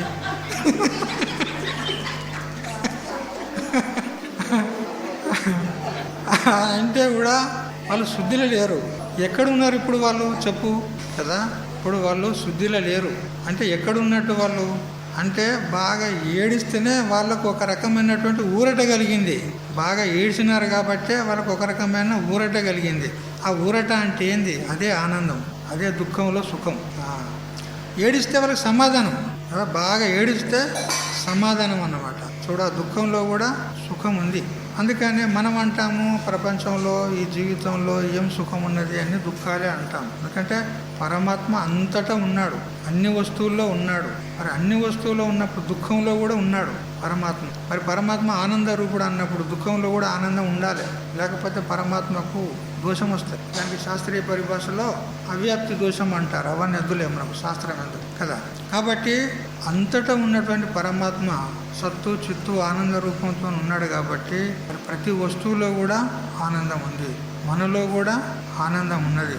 ఆనందం ఉన్నదనే మనం బ్రతకగలుగుతున్నాం. విచారం చేయండి, దుఃఖాలు వచ్చినా కానీ మనం బ్రతకగలుగుతున్నాం. ఎందుకు? ఆనందం ఉన్నది కాబట్టి. ఇప్పుడు ఎవరికైనా ఏ వైపు నుంచి కూడా అతనికి సుఖం అనేది ప్రతీతి అయితలేదు అనుకోండి, అటు తల్లి దగ్గర నుంచి, ఇటు తండ్రి దగ్గర నుంచి, అన్నదమ్ముల దగ్గర నుంచి, ఇటు భర్త నుంచి, బంధువుల నుంచి, మరి బయట ఉన్నటువంటి గ్రామస్తుల నుంచి, ఎవరి దగ్గర నుంచి కూడా అతనికి సుఖము కలిగేటువంటి సోర్స్ లేదు. ఇక అప్పుడు ఏం చేస్తాడు? ఇక నేను ఎందుకు బతికి కదా, నేను బ్రతికేందుకు అని ఆత్మహత్య చేసుకోవడానికి కూడా ఉద్యుక్తుడు అవుతాడు. ఎందుకు? సుఖం కనిపించడం లేదు కదా. అయితే ఎవరైనా ఆత్మహత్య చేసుకుంటానా అని అన్నారనుకోండి, అతని దగ్గరికి వెళ్ళి అడగండి, నువ్వు ఎందుకు ఆత్మహత్య చేసుకుంటాను అని అడగండి. ఏమంటాడు? నేను బ్రతకనయ్యా, నాకు సుఖం లేదు, నేను చస్తేనన్నా సుఖంగా ఉంటా అంటాడు వాడు. చస్తేనన్నా సుఖంగా ఉంటాడు వాడు. ఎందుకొరకు చస్తుండు వాడు? సుఖం కోసమే చస్తాడు. పుణ్యానికి చస్తాడా? కదా. సుఖం కోసమే చస్తున్నాడు. ఎందుకు? వాని స్వరూపమే సుఖరూపం ఉంది. అట్లా ఒక వైశ్యుడు కోమటి అంటారు కదా, ఆ కోమటి నదిలో ప్రవాహంలో కొట్టుకుపోతున్నాడు. అయితే అతనితో పాటు ఒక గడ్డి వాము ఏమంటారు, ఆ వరిసేనంతా కోసిన తర్వాత గడ్డి అంతా ఒక దగ్గర పెడతారు కదా, పెద్ద కుప్ప గడ్డి మీద, అది కూడా ప్రవాహంలో కొట్టుకుపోతుంది. అతడు కొట్టుకుపోతున్నాడు, అది కూడా కొట్టుకుపోతుంది. అతడు ఏం చేశాడంటే మెల్లగా ఆ గడ్డి మేలంటారా దాన్ని పట్టుకొని మెల్లగా దాని మీదకి ఎక్కినాడు. అది కూడా ప్రవాహం లోపల పోతుంది. వీడు కూడా దాని మీద ఊపుకున్నాడు, వీడు కూడా ప్రవాహంలో పోతున్నాడు. చూసేవాళ్ళు అంటారు, అయ్యో కోమటైనే ప్రవాహంలో కొట్టుకుపోతుండు అని అంటారు. ఇంకోటి అంటాడు, లాభం లేనిదే కొట్టుకుపోతుండా అని అంటారు. లాభం లేనిదే కొట్టుకుపోతుండా ప్రవాహం లోపల అంటాడు. లాభం ప్రయోజనం కదా, లాభం ఉన్నది కాబట్టి ఆ గడ్డి వాది మీద కూకొని పోతున్నాడు అంటాడు. ఎందుకంటే వాని ప్లాన్ ఏంటంటే ఈ కొట్టుకుపోయి యాన్నో ఒక దగ్గర ఈ గడ్డి వాము ఆగుతుంది. ఆగితే దీన్ని అన్ని మూటలు కట్టి అమ్ముకుంటా కదా, అన్ని మూటలు కట్టి అమ్ముకుంటా పైసలు వస్తాయి. మరి లాభం లేదో కొట్టుకుపోతాడా చెప్పు? లాభం ఉన్నదనే వాడు కొట్టుకుపోతాడు. అట్లా మరి వీడు చస్తున్నాడంటే ఎందుకు చస్తున్నాడు? నేను సుఖంగా ఉంటా, చచ్చినా కానీ సుఖంగా ఉంటా అంటే సుఖం వాని స్వరూపం కాబట్టి వాడు ఆ విధంగా అంటున్నాడు. దుఃఖం ఉన్నదని అనుకోకండి, సుఖం ఉంది. ఎందుకంటే ఈ ప్రపంచం అంతా పరమాత్మ యొక్క కార్యం ఉన్నది కాబట్టి, పరమాత్మ అంతటా ఉన్నాడు కాబట్టి, పరమాత్మ ఆనంద రూపుడు కాబట్టి ప్రతి వస్తువులో ఉంటాడు. మనం తీసుకోగలగాలి, దాన్ని ఉపయోగం చేసుకోగలగాలి. అది మన దగ్గర ఉంది, ఆ వివేకం కదా. వివేకంతోనే మనం ఆ పరమాత్మ యొక్క ఆనందాన్ని అనుభవించాలి. కానీ వివేకం లేకపోతే దుఃఖమే అనిపిస్తుంది. వివేకం ఉండాలి. ఒకసారి అక్బర్ యొక్క కూతురు ఏదో అలా ఉద్యానవనంలోకి వెళ్దామని పోయినప్పుడు ఆమెకు కాలుకు ముళ్ళు గుచ్చింది. ముళ్ళు గుచ్చేసరికి అవస్థ పడుకుంటూ మళ్ళీ అంతఃపురంలోకి వచ్చిన తర్వాత ఏదో వాళ్ళు వీళ్ళు చూసి అంత తీసిన తర్వాత ఆ సంగతి అక్బర్కు తెలిసిన తర్వాత అప్పుడు అక్బరు బీర్బల్ని పిలిచి అంటాడు, ఇగో బీర్బల్, మన రాజ్యము ఎంత విస్తీర్ణం ఉన్నదో అంత వెడల్పుతోని మొత్తము చర్మంతోని కప్పు అన్నాడు. చర్మంతోని అంతా కప్పేసేయి, భూభాగం అంతా చర్మంతోని కప్పేసేయి. ఎందుకంటే నా బిడ్డ ఎక్కడ పోయినా కానీ ముళ్ళు గుచ్చుకోవద్దు. ఇది అయ్యే సంభవమా? ఇంత తోలు ఎక్కడి నుంచి పట్టుకురావాలి వాడు కదా, అంత చర్మం ఎక్కడి నుంచి పట్టుకురావాలి? ఇక బీర్బల్ తెలియకల్లోడు కాబట్టి అతడు అనుకున్నాడు, రాజుల యొక్క వాక్కు ఎట్లా ఉంటుందంటే అది హఠం, వాళ్ళు అన్నది కావాలి అంతే, చేసి తీరాలి, చేయకపోతే దండాన్ని ఇస్తా అంటారు మీద నుంచి. అప్పుడు బీర్బల్ బాగా విచారం చేసిండు. ఇప్పుడు రాజ్యం ఎంత విస్తీర్ణం ఉన్నదో అంత చర్మం తీసుకురావాలంటే ఎక్కడ తీసుకురావాలి? నేను దొరుకుతుందా ఇంతకు? ఊకే ఇంత చర్మం తెచ్చి చెప్పులు కుట్టించి ఆ అమ్మాయికే ఇస్తే కాదా? ఇంత చర్మం తెచ్చి చెప్పులు కుట్టించి ఆ అమ్మాయికి ఇస్తే ఎక్కడ పోయినా కానీ ముళ్ళు కుచ్చుకోపోవు. మంచిగా ఉందా లేదా ఉపాయం? ఇది వివేకం అంటే గిట్లా ఉండాలి. అట్లా భగవంతుడు అంతటా ఉన్నాడు, కానీ అతని యొక్క ఆనందం ఏదైతే ఉందో అది అనుభవించేటువంటి వివేకం మన దగ్గర ఉండాలి. ఉపయోగించుకుంటే ఆనందం అనుభవిస్తావు, లేకపోతే ఏడుస్తావు, అంతే. కాబట్టి పరమాత్మ ఆనంద రూపుడు ఉన్నాడు, మనం కూడా ఆనంద రూపంలో ఉన్నాం కదా. మనం కూడా ఆనందాన్ని అనుభవిస్తున్నాం. ఇప్పుడు జీవిస్తున్నామంటే ఆనందం ఉన్నదనే బ్రతుకుతున్నాం, లేకపోతే బ్రతకలేం మనం. ఆనందం ఉంది. అయితే ఆ ఆనందము ఇది పరమాత్మ యొక్క ఆనందమే, నా ఆనందమే అనేటువంటి స్ఫురణ మనకు లేదు. ఏ సుఖాన్ని అయితే మనం అనుభవిస్తున్నామో ఇది పరమాత్మ యొక్క ఆనందమే అనేటువంటి జ్ఞానం మనకు లేదు. ఎందుకంటే విషయోపభోగాల ద్వారా కలిగేటువంటి సుఖాల్లో మన సుఖము అభిభూతం అయిపోయింది, కప్పబడింది, అణచబడింది. అందుకని మన స్వరూప ఆనందం మనకు అది వ్యక్తమైతే లేదు, మనకు తెలుస్తలేదు. అనేక మంది లోపల వేదాధ్యయనం చేస్తున్నటువంటి అనేక మంది పిల్లల లోపల మీ కుమారుడు ఒక ఆయన ఉన్నాడు. ఆయన కూడా వేదాధ్యయనం చేస్తున్నాడు. సన్నో మిత్ర సంవరుణ అని అంటూ పాఠం చేస్తున్నాడు. ఇప్పుడు అందరి ధ్వని లోపల మీ కొడుకు ధ్వని కూడా ఉందా లేదా? అందరితో కలిసి అతడు వేద పాఠనం చేస్తున్నాడు. మరి అందరి ధ్వనితో పాటు నీ కుమారుని యొక్క ధ్వని కూడా ఉంది. కానీ ఇది నా కుమారుని యొక్క ధ్వని అని గుర్తుపట్టగలవా? ఇంకో ఈ ధ్వని మా కుమారుంది అని గుర్తుపట్టగలవా? అట్లేవు. ఎందుకంటే అందరి ధ్వనులలో అది కలిసిపోయేసరికి నువ్వు సపరేట్గా దాన్ని గుర్తుపట్టలేకపోతున్నావు కదా. ఇప్పుడు ఒక 10 పావురాలు మీ దగ్గర ఉన్నాయి, ఇంకో 10 పావురాలు వేరొకరి దగ్గర ఉన్నాయి. ఈ పావురాలు ఆ పావురాలు ఒక దగ్గర కలిపారు. ఇప్పుడు నా పావురం నా కన్ను అన్నిటిని వేరు చేస్తావా? వాటికి ఏదైనా గుర్తు పెట్టుకుంటే తప్ప, అంతే కదా, ఏదైనా రంగు లేదా దారం కట్టడము ఏదన్నా చేస్తే తప్ప నీకు గుర్తుంటాయి. కానీ నువ్వు ఏది గుర్తు పెట్టకుండా వాటిలో కలిపావు అనుకో, నీ పౌరాలు తీసుకోగలవా? తీసుకోలేవు. ఇప్పుడు కొన్ని ధాన్యం ఉంటాయి, కొన్ని సమానమైన ధాన్యాలు ఉంటాయి, కొన్ని ఆవాలనుకోండి, ఇంకా దానికి సాదృశ్యమైన కొన్ని ఉంటాయి. వాటిని ఒక దగ్గర కలిపామనుకో వాటిని వేరు చేయడానికి రాదు. సదృశ్యం సేమ్ ఉంటాయి అన్నమాట. అట్లా మన యొక్క ఆనందం కూడా ఈ విషయానందాల్లో కలిసిపోయి మనం అనుకుంటున్నాం ఇది విషయాల ద్వారా ఆనందం వస్తుందని అనుకుంటున్నాం. కానీ అది మన స్వరూప ఆనందమే. మనమే ఆనంద రూపంలో ఉన్నాం. కాబట్టి పరమాత్మ సద్రూపుడు ఉన్నాడు, చిద్రూపుడు ఉన్నాడు, ఆనంద రూపుడు ఉన్నాడు. అట్లా మనం కూడా సద్రూపంలో ఉన్నాం, చిద్రూపంలో ఉన్నాం, ఆనంద రూపంలో ఉన్నాం. అది మనకు తెలుస్తలేదు. ఆ తెలుస్తలేదు అనేది అజ్ఞానం. అజ్ఞానం అంటే అదేదో కాదు, ఆ తెలియకపోవడం అనేదే అజ్ఞానం. ఆ అజ్ఞానం పోవాలంటే గురువులను ఆశ్రయించాలి, శాస్త్రాన్ని ఆశ్రయించాలి. గురు శాస్త్రాన్ని ఆశ్రయించి ఆ అజ్ఞానాన్ని పోగొట్టుకోవాలి. అది ఎట్లా పోతుంది అంటే విచారం చేయాలి. అదే శ్రవణము, మననము, నిధిధ్యాసనం. ఇప్పుడు మనం ఏ విధంగా నేను సత్తు చిత్తు ఆనంద రూపాన్ని ఉన్నానని ఎట్లా మనం విచారం చేసినామో అట్లా చింతన చేయాలి. చింతన చేస్తే అజ్ఞానం పోతే మనము సాక్షాత్తుగా ముక్త రూపంలోనే ఉన్నాం. మోక్షం అనేది ఎక్కడి నుంచి తెచ్చుకునేది లేదు, మనమే మోక్ష రూపంలో ఉన్నాం. ఇదివరకు ఎన్నో దృష్టాంతాలు చెప్పాను కదా మీకు. అంటే ఎప్పటికి కొత్త వాళ్ళు వస్తారు కాబట్టి విన్నోళ్ళు కొంతమంది లేకపోవచ్చు. ఇద్దరు తల్లిదండ్రులకు ఒక అబ్బాయి ఉన్నాడు. వాడు మంచిగా చదువుకున్నాడు, పెద్దోడైండు, 25 సంవత్సరాల వయసుకు వచ్చినాడు. వానికి పెళ్లి చేయాలని తల్లిదండ్రులు వెతుకుతూ ఉన్నారు అమ్మాయి కోసం. అయితే అంతలో ఆ పిల్లగాని యొక్క లైబ్రరీ ఉంటుంది కదా, పుస్తకాలు చదువుకునేది, అది ఒక పుస్తకం కావాలని తీస్తున్నప్పుడు ఒక ఫోటో వచ్చి కింద పడ్డది.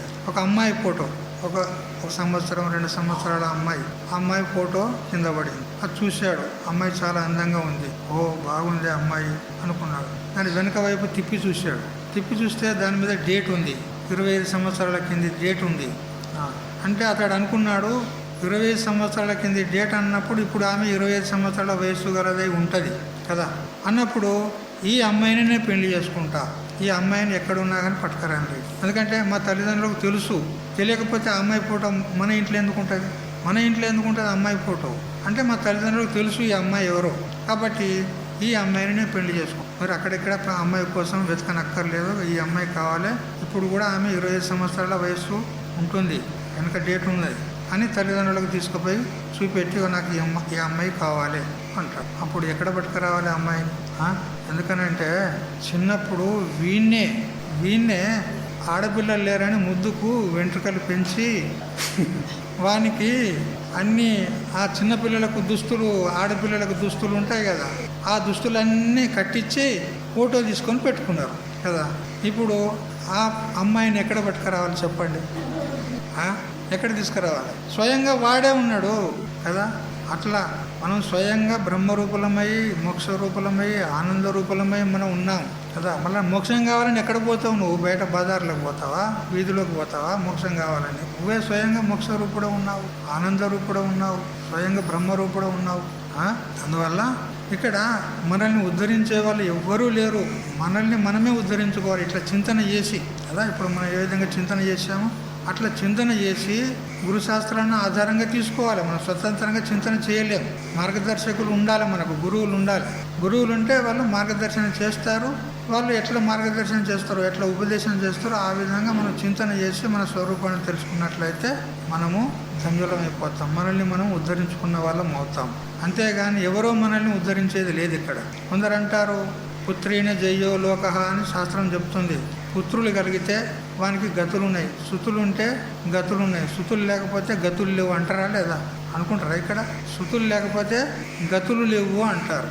అంటే వీని ఉద్ధరించేటోడు ఎవడు అంటే కొడుకు ఉంటే వానికి ముందు గతి దొరుకుతుంది, ఉద్ధరించబడతాడు అని ఈ విధంగా శాస్త్రం చెప్తుంది. అలా పుత్రుడు అని ఎవరికనాలే? ఉన్నామ నరక త్రాయతే ఇది పుత్ర కదా.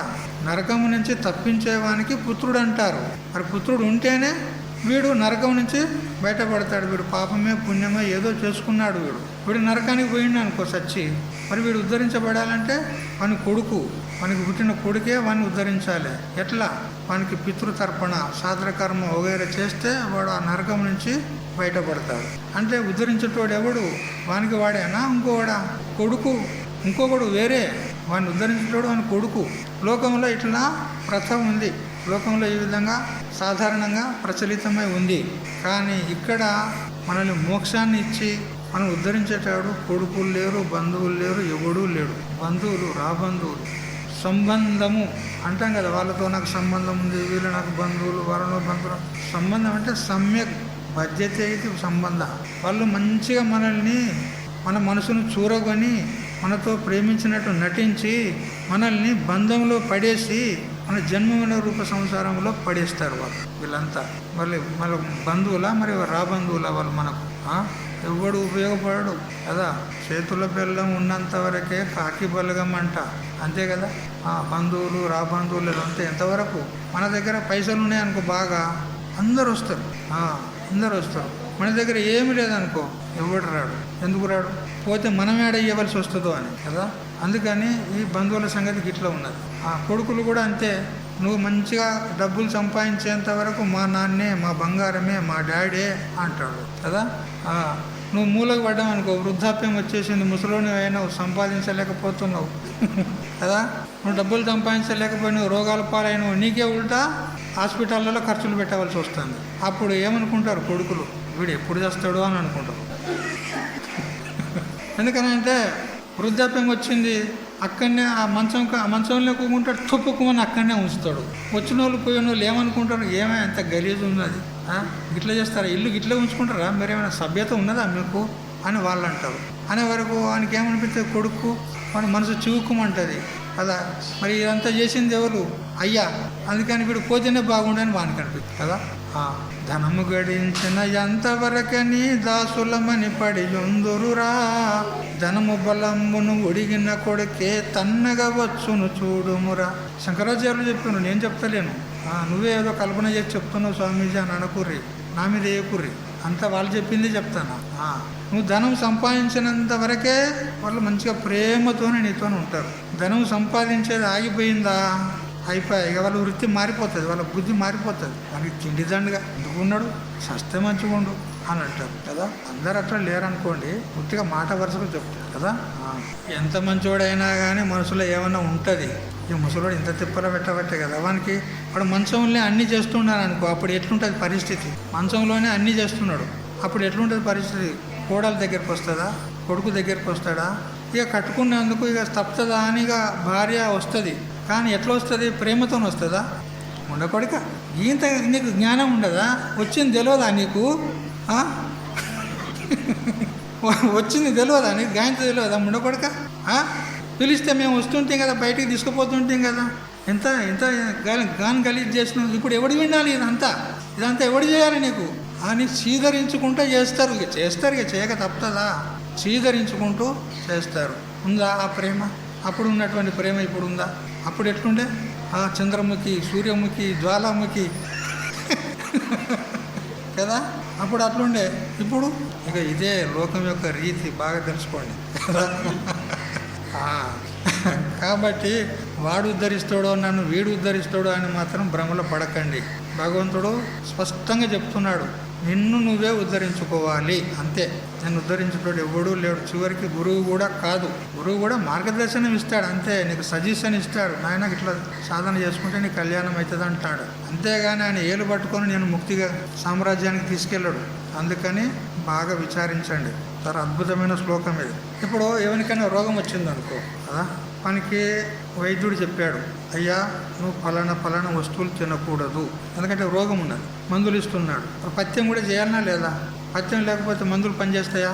పనిచేయవు. మరి ఇప్పుడు ఆ రోగి తాను స్వస్థత పొందాలంటే, ఆరోగ్యంగా కావాలంటే ఇప్పుడు వాడిని ఎవరు ఉద్ధరించాలి? ఆ డాక్టర్ కూడా ఉద్ధరించాడు, వాడిని మందులు ఇస్తాడు అంతే. మందులు ఇచ్చే వంతు అతనిది, చికిత్స చేసే వంతు అతనిది. కానీ నువ్వు బెల్లం తింటున్నావు, పెరుగు తాగుతున్నావు కదా, రోగం తక్కువ అవుతుందా? తక్కువ కాదు. ఇప్పుడు వాడిని ఉద్ధరించుకోవాలంటే ఎవరు ఉద్ధరించుకోవాలి? వాడిని వాడే ఉద్ధరించుకోవాలి. మిగతా వాళ్ళంతా సేవ చేస్తారు, పర్వాలేదు.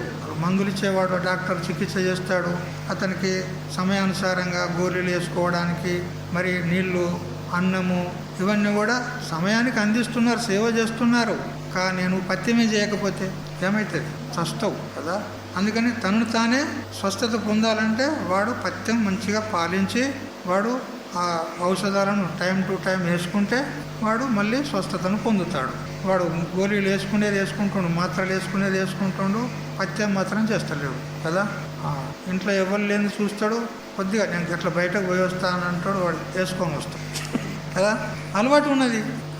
ఆ టైం కాగానే మనకి శుద్ధిలో ఉండడు వాడు.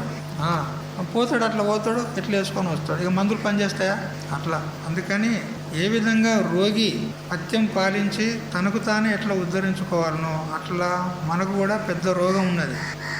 రోగం లేదా అనుకోకుండ్రి, చిన్న చిన్న రోగాలైతే ఉంటాయి, సాధారణం. కానీ ఒక పెద్ద రోగం ఉన్నది. ఏం రోగం తెలియదా మీకు? భవరోగం కదా. దానికి భవరోగం అంటారు. అంటే పుట్టేది చచ్చేది, పుట్టేది చచ్చేది, పుట్టేది. ఇది పెద్ద రోగం కదా. ఈ రోగం నుంచి తప్పించుకోవాలంటే ఔషధ సేవన చేయాలి. ఏమిటి దానికి ఔషధం అంటే బ్రహ్మజ్ఞానమే. తెలిసిందా? అదన్నమాట. ఈ ప్రకారంగా మనకు శాస్త్రం చక్కగా బోధిస్తుంది. కాబట్టి ఉద్ధరేది ఆత్మనాత్మానం ఆత్మానం అవసాదయేత్ అని అంటారు. సంసార సముద్రంలో మునిగిపోతుంటే తన్ను తానే ఉద్ధరించుకోవాలి. ఎవరు కూడా మనల్ని ఉద్ధరించేవారు లేరు. బావిలో పడినటువంటి వాడిని బయటికి తీసేది ఎవరైనా వేరే వాడు ఉంటాడు. కానీ మనల్ని సంసార సాగరంలో మునిగిపోతున్నటువంటి వాళ్ళని ఉద్ధరించేది మాత్రం ఎవడూ లేరు. మనమే ఉద్ధరించుకోవాలి.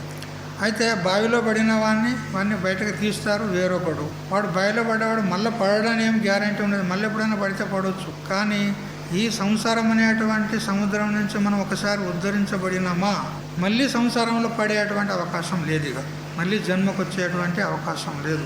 మళ్ళీ ముఖం పెట్టుకొని పుట్టేది అవకాశం లేదు కదా. అదన్నమాట. నస పునరావర్తనే అని మనకు శృతులు శాస్త్రం చెప్తూ ఉంది. భగవంతుడు అర్జునుని నిమిత్తం చేసుకొని ప్రతివానికి ఈ శ్లోకం ద్వారా ప్రోత్సాహం చేస్తూ ఉన్నాడు.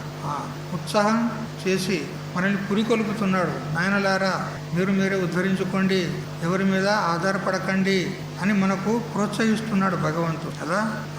ఎవరికైనా మనం నిరుత్సాహం చేసినాం అనుకో, వాళ్ళు ఎంత పెద్ద బలవంతులైనా కానీ, ఎంత తెలివి కల్లోలైనా కానీ వాళ్ళు డల్ అయిపోతారు కదా. ఏమి చేయని వాళ్ళు అయిపోతారు. ఉదాహరణకు శ్రీకృష్ణుడు అర్జునునికి సారథిగా ఉన్నాడు కదా. కర్ణునికి సారథివులు శల్యుడు. అయితే శ్రీకృష్ణుడు అర్జునుడిని పదే పదే ప్రేరేపిస్తూ ఉత్సాహాన్ని పురికల్పుతూ అతనికి విజయానికి కారణమయ్యండు శ్రీకృష్ణ పరమాత్మ. అదే శల్యుడు కర్ణుణ్ణి పదే పదే అతన్ని అవమానపరుస్తూ పోటు మాటలు మాట్లాడుతూ కర్ణుని యొక్క ఉత్సాహాన్ని దించాడు శల్యుడు. ఇక్కడ శల్యుడు మాటకు కట్టుబడ్డందువలన ఆ విధంగా ఆ కర్ణుడిని నిరుత్సాహపరిచాడు. పాపం ఆయనే పాండవుల వైపుకే యుద్ధం చేద్దామని వస్తూ ఉన్నది దుర్యోధనుడికి తెలిసింది శల్యుడు వస్తుండట అని. అప్పుడు శల్యుడిని మన వైపుకు లాక్కోవాలి అని ఏం చేశాడు, మార్గ మధ్యం లోపలనే పెద్ద డేరాలేసి, వచ్చేవారికి విశ్రాంతి రూపంలో డేరాలేసి అక్కడ అన్ని సౌకర్యాలు ఏర్పరిచారు. అంటే ఇది అన్నీ అక్కడ మంచిగా పెట్టాడు అనమాట. ఆ శల్యుడు రాగానే ఈ దుర్యోధనుని యొక్క సేవకులు పోయి ఎదురుపోయి రండి స్వామి, రండి శల్య మహారాజుకి జై అని అంటూ అతన్ని వాళ్ళ కుటీరంలోకి తీసుకొచ్చి మంచిగా అతనికి ఎట్లా సేవ చేయాలి ఇక మంచిగా సేవ చేసిన తర్వాత అప్పుడు తెలిసింది ఇది దుర్యోధనునికి కుటీరము అని. శల్యునికి ఈ ధర్మరాజుది కాదు, ఇది దుర్యోధనునికి కుటీరం. ఇప్పుడు ఇంత మంచిగా సేవ చేసిన తర్వాత ఇప్పుడు ఆ శల్యుని పరిస్థితి ఏమి చెప్పు. ఇప్పుడు దుర్యోధన దిక్కు ఉండాలన్నా ధర్మరాజు దిక్కు పోవాలన్నా మీరే చెప్పాలి. మంచిగా సేవ చేసిండు కదా.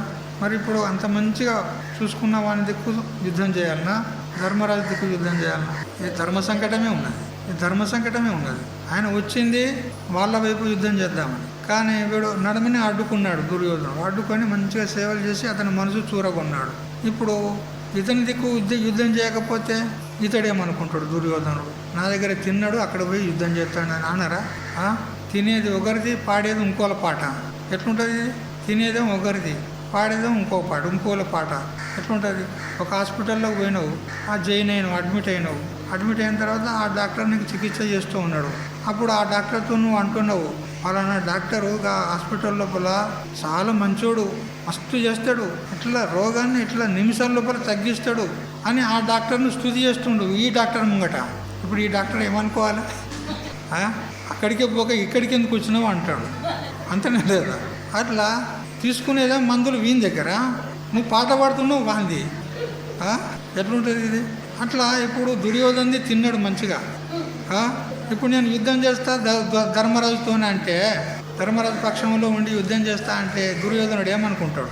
అందుకని ఇక ధర్మ సంకటంలో పడి ఆ శల్యుడు దుర్యోధనుడికి మాట ఇచ్చాడు. నేను నీ దిక్కే నీ వైపే నేను యుద్ధం చేస్తా అని మాట ఇచ్చాడు. ఆ మాట ఇచ్చినందుకు ఆ కర్ణునికి సారథిగా ఉండి యుద్ధం చేయవలసి వచ్చింది. కానీ తర్వాత ధర్మరాజు దగ్గరికి కూడా పోయిండు. ఎందుకంటే వాళ్ళు బంధువులే కదా. పోయిన తర్వాత ధర్మరాజు అనుకున్నాడు ఇక మా వైపుకే వచ్చిండు, మాతో యుద్ధం చేస్తాడని ఆయన అనుకున్నాడు కదా. అప్పుడు శల్యుడు అంటాడు, ఏం చేయాలి ధర్మరాజా, నేను ధర్మ సంకటంలో పడ్డా, నేను మోసపోయినా, వాడు నడుమనే నన్ను అడ్డుకొని నాకు విలాసాల లోపల నన్ను ముంచి వాడు నన్ను వాణిగా చేసుకున్నాడు. ఇప్పుడు నేను మీతోని యుద్ధం చేయలేను అంటాడు. అప్పుడు వాళ్ళందరూ పంచపాండవులు నారాజు అవుతారు. అయ్యో, నువ్వు గొప్ప యోధుడు ఉన్నావు, నువ్వు మా తరఫున యుద్ధం చేస్తావని అనుకుంటే నువ్వు వాళ్ళ వాడ అయిపోయావా అని వాళ్ళు కొంచెం మనసు కొంచెం చిన్నది గుర్చుకున్నారన్న. అప్పుడు కృష్ణుడు అంటాడు, నువ్వు వాళ్ళ తరఫున యుద్ధం చెయ్యి, కానీ ఇటు పాండవులకు కూడా సహకారం చెయ్యి. నువ్వు వాళ్ళ తరఫున యుద్ధం చేసినట్టే చెయ్యి, పాండవులకు కూడా నువ్వు సహకారం చెయ్యి. ఎట్లా చేయాలి? ఏం లేదు, నువ్వు కర్ణునికి సారథిగా ఉంటానని ఒప్పుకొని కర్ణుని పోటు మాటలతోని అతన్ని మెల్లగా అవమానపరిచినట్టు మాట్లాడాలి. మాట్లాడితే ఆ కర్ణుడు మహావీరుడు, శూరుడు, దానవీన శూరకర్ణుడు కదా. అయితే అతన్ని నువ్వు పోటు మాటలతోని నువ్వు ఇట్లా పొడిచినట్టు మాట్లాడినావు అనుకో, అతనికి నిరుత్సాహం అవుతుంది, అతని యొక్క పౌరుషము తగ్గిపోతుంది. అప్పుడు అతడు పౌరుషంతో యుద్ధం చేయలేడు. అప్పుడు పాండవులకు విజయం ప్రాప్తమవుతుంది. నువ్వు ఈ ప్రకారంగా నువ్వు సేవ చెయ్యి అంటాడు. సరే అంటాడు. ఇక మాట కట్టుబడి అటు సారథిగా ఉన్నాడు, మరి ఇటు ధర్మరాజాదులకు సేవ చేసినట్టుగా ఆ కర్ణుని నిరుత్సాహపరుస్తూ ఉన్నాడు. భలే బాగా కొట్టినవి బాను, ఏం శూరుడవయ్యా నువ్వు అని అంటే ఏమనిపిస్తుంది కర్ణుడికి? ఇట్లా ఈ విధంగా నిరుత్సాహపరిస్తే వ్యక్తి ఎంత బలవంతుడైనప్పటికీ కూడా అతడు బలహీనుడైపోతాడు. ఇక్కడ అర్జునుని వైపుకు కృష్ణుడు ఉన్నాడు సారథి, అతన్ని ప్రోత్సహించినాడు పదే ఎన్నోసార్లు కూడా. ఆ అర్జునుడు చతికిలబడ్డాడు భీష్మునితో యుద్ధం చేయనని, అయినా కానీ అతన్ని పురికొల్పి మళ్ళీ యుద్ధం చేయటానికి సన్నద్ధుని చేసినాడు. ఈ ప్రకారంగా అంటే ఎవరిని కూడా నిరుత్సాహపరచరాదు అని చెప్తూ, మరి తనకు తాను కూడా నిరుత్సాహ పొందరాదు. నేను ఏం చేయగలుగుతాను, నాతోని ఏమవుతుంది, నేను ఏం సాధించలేను అని తనకు తాను కూడా నిరుత్సాహాన్ని పొందరాదు. ఎందుకనంటే ఉత్సాహం సాహసం ధైర్యం బుద్ధిశక్తి పరాక్రమ షడైతే ఎత్ర తిష్టంతి తత్ర దేవోపి తిష్టతి అని మనకు శాస్త్రం చెప్తుంది. ఉత్సాహము, సాహసము, ధైర్యము, బుద్ధి, శక్తి, పరాక్రమము ఈ 6 ఎవరిలో ఉంటాయో వాడు తప్పకుండా విజయాన్ని పొందుతాడు, ఔన్నత్యాన్ని పొందుతాడు, అభివృద్ధిని పొందుతాడు, వాడు ఉద్ధరించబడతాడు అని చెప్పింది. కాబట్టి తనకు తాను కూడా నేను ఏం చేస్తా తీయి అని చాదస్తంతో ఉండకూడదు. నేను సాధించి తీరుతాను అనేటువంటి దృఢమైనటువంటి పట్టుదల ఉండాలి. ఆ విధంగా పట్టుదలతోని మనల్ని మనమే ఉద్ధరించుకోవాలి అని భగవంతుడు చెప్తూ ఉన్నాడు. ఇంకా దాని మీద అనేక వ్యాఖ్యలు కూడా ఉన్నాయి, విస్తారంగా మహాత్ములు చెప్పారు. మిగతా విషయం సాయంత్రం తెలుసుకుందాం. హరి ఓం తచ్చత్. ఓం సహనావతు సహనౌ భునక్తు సహ వీర్యం కరవావహై తేజస్వినావధీతమస్తు మా విద్విషావహై. ఓం శాంతి శాంతి శాంతి.